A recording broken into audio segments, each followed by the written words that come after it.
Et si on veut savoir comment les démons sont-ils entrés en toi, comment? Premier point, on doit savoir d'abord, les démons entrent, la plupart des cas, ils entrent dans une famille qui est dans un milieu familial qui est dans l'occultisme.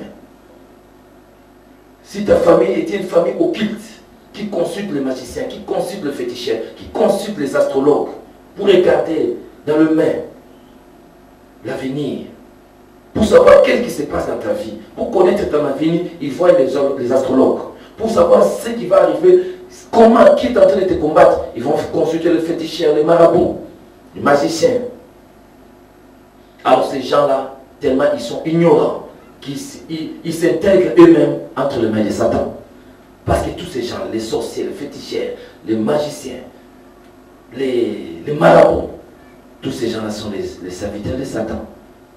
Tous ces gens-là sont les serviteurs de Satan.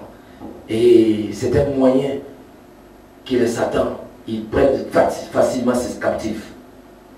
Parce que les gens, ils ont besoin de la connaissance. Les gens ont besoin de la puissance. Or, il n'y a que des sources accessibles à ces choses. La véritable source, c'est la source de Dieu. La véritable source. Parce que Dieu est le créateur de la vie. Mais la source de falsification, la source des ténèbres, c'est la source du diable. La source de falsification, des copies, c'est la source du diable. Il cherche à imiter Dieu. Il fait des copies. C'est lui qui a introduit les falsifications dans le monde. Des copies. C'est la source du diable, mes bien-aimés. Ne cherche pas la source du diable, parce que ça t'amène au tournant de l'enfer, mes bien-aimés. Si tu entres, si tu t'intègres entre les mains de Satan, c'est fini. Il ne laisse pas facilement ses captifs. Parce qu'il ne veut pas les seuls dans le séjour de mort. Il a besoin des victimes. Il a besoin que tu viennes avec lui. Que tu t'intègres à lui et que, mes bien-aimés, tu puisses aller avec lui dans le séjour de mort. Parce qu'il sait sa destinée. Il ira un jour. Après que le Seigneur va en finir avec lui, avec le système qui se passe dans le monde, le diable sera plus vivant. Lis Apocalypse 20. Tu vas voir que le diable sera plus vivant et il sera jeté. Avec le bête, avec les faux prophètes, tous, ils seront jetés dans les tables de feu qui est un point, c'est-à-dire dans les tonneaux de l'enfer. Alors, mes bien-aimés, Exode 20, verset 3-5 nous dit que Dieu a décrété une malédiction sur une famille, sur une personne qui est occulte, qui consulte les magiciens, qui consulte les féticheurs, les astrologues. Une personne qui est lui-même sorcier, Dieu décrète une malédiction sur cette personne-là. La personne est maudite de Dieu. Alors, cette malédiction va de troisième à de troisième jusqu'à la troisième à la quatrième génération. Va jusqu'à la troisième à la quatrième génération. Ça dépend de la gravité de la situation. Alors, quand j'appelle une famille occulte, c'est la personne, c'est ton grand-père ou bien ta maman, ton père, ils se sont intégrés au diable en allant vers le magicien, en allant vers le féticheur, en allant vers le marabout, en allant vers le magicien. Ils se sont intégrés. Parce que là où tu as mis ton pied, mes bien-aimés, c'est là où se trouve le problème. Quand tu mets le pied dans un lieu impur, tu deviens impur, mes bien-aimés. Moïse a mis le pied dans la montagne, où c'était une terre sainte. Tu as dit, ôtez même les souliers, parce que le lieu où tu te tiens, c'est une terre sainte. Mais quand tu es déjà chez le magicien, les empreintes de tes pieds sont restées là-bas, mes bien-aimés. Et c'est fini. Quand ils vont faire les incantations, les enchantements, ils appellent ton nom, tu vas sortir dans le marmite kabbalistique, mes bien-aimés. Et c'est comme ça qu'ils vont arriver à te tuer. C'est comme ça qu'ils vont arriver peut-être à t'emprisonner, à te faire du mal. Parce que tu t'es intégré au diable. C'est ce que le Seigneur dit. Mon peuple périt parce qu'il manque la nourriture dans la maison. Non, c'est pas parce que tu manques la nourriture, c'est parce que tu n'as pas les connaissances. Mais bien aimé, c'est le manque de connaissances qui fait qu'aujourd'hui, tu vois les troubles qui arrivent dans ta vie. Demande-toi pourquoi ces choses arrivent dans ma vie. c'est parce que tu as laissé Satan entrer dans ta vie. Ton propre ennemi, c'est toi-même. Ne cherche pas hier, toi-même. Commence à analyser ta vie. Dieu a besoin de te sauver aujourd'hui. Dieu a besoin de te sauver. Écoute bien cet enseignement. Dieu a besoin de te sauver. Occultisme, c'est quoi? Occultisme, c'est un mot, c'est un dérivé du mot latin qui signifie dissimuler ou cacher. Quelque chose qui est masqué, quelque chose qui est vraiment occulte, caché, dissimulé. Pour le comprendre, c'est facile. C'est pourquoi quand tu vas chez un astrologue, il te dit, hey, montre-moi les mains. Tu lui montres les mains. Mais il fait quoi? Qu'est-ce qu'il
identifié au juste, il regarde avec un miroir kabbalistique. Dans ce miroir kabbalistique-là, il voit, parce qu'il a le troisième œil de tous les sorciers, de tous les hommes, les esprits démoniaques-là. Ils ont le troisième œil ici. À partir d'ici, il voit dans l'œil, dans le miroir spirituel, dans le miroir kabbalistique, et il voit dans l'œil du diable ta vie, comment il est dans ton astre, dans le ciel, dans ton étoile. Parce que chacun, quand il naît, son étoile apparaît dans le ciel. Quand tu meurs, ton étoile disparaît. Et dans ton étoile, il y a tout ce qui concerne ta vie. En résumé, Dieu met tout. Et quand ton étoile brille, c'est-à-dire que les choses sont sur le point d'arriver dans ta vie. Ton étoile commence à briller. Et Satan, il sait, quand il analyse, il voit dans le ciel, il voit que cette étoile est différente. Ça brille différemment des autres. C'est-à-dire que cette personne, il y a des choses, des bonnes choses que Dieu prépare pour sa vie. Et quand tu viens chez un astrologue, tu t'intègres à lui. Tu t'intègres au diable, mes bien-aimés. Il peut te dérober les bénédictions que Dieu veut te donner. Occultisme, c'est-à-dire, ce mot-là signifie dissimuler, cacher. Et il y a trois mots clés qui dénoncent, qui identifient l'occultisme dans la Bible. Il y a la sorcellerie, il y a la magie, et puis il y a la divination. Et c'est pour connaître les trois mots-clés aussi qui montrent le fonctionnement de ces activités-là. Il y a trois mots-clés. Il y a l'intimidation, la manipulation et puis la domination. Le but des sorciers, de tous les magiciens-là, c'est pour dominer. Mais ils commencent d'abord par intimider. Après, ils commencent à manipuler. Ils vont chercher à manipuler. Après, ils vont te dominer. Et c'est fini, mes bien-aimés. Tu es mbringué. Tu es mbringué. Tu es mbringué. Mbringué. Être prévivant dans les pièges du diable. Que ça ne soit pas toi, mes bien-aimés. Alors, comprenez, mes bien-aimés, une famille qui s'intègre comme ça, une personne de la famille, grand-père, papa ou maman, il s'intègre à l'occultisme, il envoie la malédiction jusqu'à la 3e, à la 4e génération de ses descendants. Peut-être ton père ou bien ton grand-père s'est intégré au féticheur. Aujourd'hui, tu vois que tu es stérile. Aujourd'hui, que tu vois que tu deviens voleur. Parce qu'il lui était voleur. Lui, il était voleur. Ça passe avec le lien du sang. Tout passe par le lien du sang. Ça va à la 3e et à la 4e génération. Ta mère était stérile, toi aussi tu deviens stérile. Ta grand-mère était stérile, toi, la 2e génération, mais 3e. Quand tu n'as pas coupé encore les liens, tu es aussi dans le même. Dans la brebis, tu es entré dans la brebis de la désolation. Tu es entré, de vivre, tu es entré de